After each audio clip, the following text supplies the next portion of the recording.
নমস্কাৰ স্বাগতম জনাইছো আমাৰ চেনেলৰ অন্য এটি ভিডিঅ'ৰ মাজলৈ পুনৰবাৰ আপোনালোকক আজিৰ ভিডিঅ'টোত আমি ডিএমই ৰিক্ৰুটমেণ্ট 2023-24 তাৰ ওপৰত কথা পাতিম এই কাৰণে 2023-24 বুলি মই আপোনালোকক কৈছো 2023 চনত নে 22 চনত যি অনলাইন হৈছিল ডিএমই তাৰ যিখিনি নন টেকনিচিয়ানৰ পোষ্ট আছিল সেই পোষ্টখিনিৰ ইতিমধ্যে এক্সাম হৈ গৈছে আৰু ৰিজাল্টটো আহিছে আপোনালোকে গম পাইছে যিখিনি টেকনিচিয়ানৰ পোষ্ট বাকি আছিল টেকনিক্যালৰ পোষ্ট সেই পোষ্টখিনিৰ এতিয়ালৈকে কিন্তু এক্সাম হোৱা নাই আগতে যিখিনি এপ্লাই হৈ গৈছিল সেই এপ্লাইটোৰ লগতে সংযোগ ৰাখি এতিয়া তেওঁলোকে কিছুমান পদৰ এপ্লাই মুকলি কৰি দিছে সাইট মুকলি কৰি দিছে গতিকে কিমানখিনি পোষ্ট আছে কোড কিমান পোষ্ট আছে এজ কিমান লাগিব আৰু আগতে যিখিনি ক্যান্ডিডেটে এপ্লাই কৰিছিল কিছু সংখ্যক ক্যান্ডিডেটে তাত আপুনি যদি আগৰ পোষ্টখিনিতে আকৌ এপ্লাই কৰিব বিচাৰিছে তেতিয়া হলে আৰু তাত এপ্লাই কৰাৰ কোনো ধৰণৰ প্ৰয়োজন নাই কিন্তু নতুন কিছুমান তাত পোষ্ট আহিছে সেই পোষ্টখিনি যদি আপুনি এপ্লাই কৰিব বিচাৰিছে আমাৰ ভিডিঅটো সম্পূৰ্ণকৈ শেষলৈ চাব তো আৰম্ভ কৰিছো আজিৰ ভিডিঅ'টি সময় আৰু লছ নকৰি প্ৰথম কথা মই আগৰ যিখিনি ডিএমই ভিডিঅ' আপলোড কৰিছিলো সেই ভিডিঅ'খিনিত মোক বহুতে কমেন্ট কৰিছিল ডিএমইৰ এপ্লাই হৈ থাকিব না কেতিয়াবা পৰীক্ষাও পাতিব চৰকাৰে বুলি হয় তেনেকুৱাই অকমান প্ৰশ্নবোধক হৈ আছে সেই কথাখাৰি ডিএমই দেখোন ময়ো তেনেকুৱাই যদি আপোনালোকে কিবা গম পায় ডিএমই এক্সাম কেতিয়া হ'ব বা কেতিয়া এক্সাম পাতে না নাপাতে সেই বিষয়ে মোকো অকমান কৈ দিব বাৰু ময়ো এতিয়ালৈকে গম পোৱা নাই কিন্তু এপ্লাই ডিএমইৰ চলিয়ে আছে এতিয়ালৈকে কিন্তু 2023 চনৰ পৰা এতিয়ালৈকে কোনো ধৰণৰ পৰীক্ষাৰ নামগুণ একো ওলোৱা নাই হলেও কৈ দিছো চৰকাৰে যিখন নোটিছ প্ৰকাশ কৰিছিল সেই নোটিছখনত কি লিখা আছে কি লিখা নাই সেই আটাইখিনি কথা কৈ দিম এই ভিডিঅ'টোত যদি চেনেলত প্ৰথমবাৰ আহিছে চেনেলটি সাবস্ক্ৰাইব কৰিব যদি ফেসবুকত চাই আছে আমাৰ পেজটি ফলো কৰিব তো আৰম্ভ কৰিছো নোটিছখন আহিছিল 23/11/2024 23 তাৰিখে আহিছিল এই নোটিছখন ইয়াত এপ্লাই ষ্টাৰ্ট লিখা আছে 29/11/2024 অৰ্থাৎ চলিত মাহৰ 29 তাৰিখৰ পৰা এপ্লাই ষ্টাৰ্ট হ'ব আৰু ইয়াৰ ক্লোজিং ডেট এপ্লাই অফলাইন হ'ব 9/12/2024 অৰ্থাৎ ইয়াৰ লাষ্ট ডেট হৈছে 9/12/2024 ডিসেম্বৰ মাহৰ 9 তাৰিখে ইয়াৰ লাষ্ট ডেট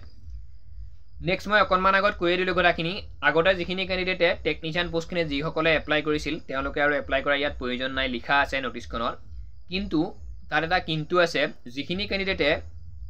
কিছুমান নতুন পোষ্ট আহিছে সেই পোষ্টখিনিত এপ্লাই কৰা নাই তেওঁলোকে কিন্তু আকৌ নতুনকৈ এপ্লাইটো কৰিব পাৰিব কিন্তু আগতে এপ্লাই কৰা পোষ্টখিনিত এপ্লাই কৰিব নালাগে আৰু নতুনকৈ যিখিনি পোষ্ট আহিছে সেইখিনি যদি আপুনি এপ্লাই কৰিব বিচাৰে তেতিয়া হলে আপুনি এপ্লাইটো কৰি ল'ব পাৰে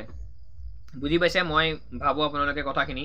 নাই যদি আপোনালোকে কমেন্ট কৰিব ভিডিঅ'টোলৈ মই নিশ্চয় আপোনালোকক ৰিপ্লাই কৰিবলৈ চেষ্টা কৰিম ইয়াত বয়সৰ সময়সীমা 18 পৰা 40 বছৰ বান্ধি দিছে তেওঁলোকে লগতে এজ ৰিলেক্সেশন আছে আপোনালোকৰ বাবে অসম চৰকাৰৰ যি ৰুল আছে ৰিলেক্সেশনৰ সেই ৰুল মতে গৈছে এসসি এসটিৰ বাবে আছে 5 বছৰ ওবিসিৰ বাবে আছে 3 বছৰ আৰু পিডব্লিউবিডিৰ বাবে আছে 10 বছৰ 18 পৰা 40 বছৰ হলে আমাৰ এসসি এসটি ক্যান্ডিডেট খিনিয়ে 5 বছৰ ইলেকশন পালে 45 ইয়াৰ্স হলে তেওঁলোকে আবেদন কৰিব পাৰিব 45 বছৰৰে আৰু ওবিসি খিনিয়ে পাৰিব 3 বছৰ তেওঁলোকে ইলেকশন পাব তেওঁলোকে 43 অৰ্থাৎ 43 বছৰলৈ আবেদন কৰিব পাৰিব লগতে পিডব্লিউবিডিৰ খিনিয়ে 50 বছৰলৈ আবেদন কৰিব পাৰিব তাত কোনো ধৰণৰ চিন্তা নাই বয়সৰ সীমা বহুত বেছি 18 বছৰৰ পৰা 40 বছৰ বহুত বয়স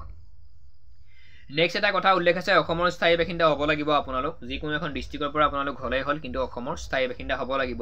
অসমৰ স্থায়ী বাসিন্দা মানে বেলেগ আৰু একো নহয় আপোনালোকৰ যিখন এমপ্লয়মেন্ট এক্সচেঞ্জ সাৰ্টিফিকেট আছে তাত আপোনালোকৰ নামটো থকা হ'ব লাগিব নেক্সট এপ্লাই ফিস আইছো এপ্লাই ফিস কোনো ধৰণৰ পইচা নালাগে বহুতে ক্যান্ডিডেটে মোক আগৰ ভিডিঅত কমেন্ট কৰিছিল ডিএমই এক্সামবোৰত আমি যে এক্সাম দিম তাত আমাৰ পইচা পাতি কিবা খৰচ হ'ব নেকি বা কিছুমানে এনেকেও খুদিছিল ডিএমই টো গভৰ্ণমেন্ট হয় নে আন গভৰ্ণমেন্ট তেনেকুৱা প্ৰাইভেট হয় তেনেকেও প্ৰশ্ন কৰিছিল ডিএমই ওপৰ গভৰ্ণমেন্ট জব হয় তাৰ নেক্সট ইয়াত এপ্লাই কোনো ধৰণৰ বৰ্তমান যেটো এপ্লাই হ'ব তাত ফিস দিব আপোনালোকে নেলাগে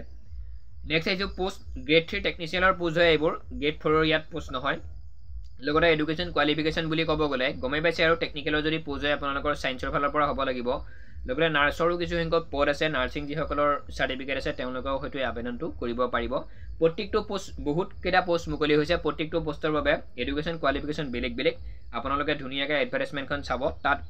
নিশ্চিতভাৱে আপোনালোকে চোৱাৰ লগে লগে গমেই পাব আপোনালোকৰ সেইটো কোৱালিফিকেশন আছে নে নাই যদি আছে এপ্লাইটো আপোনালোকে কৰিব পাৰিব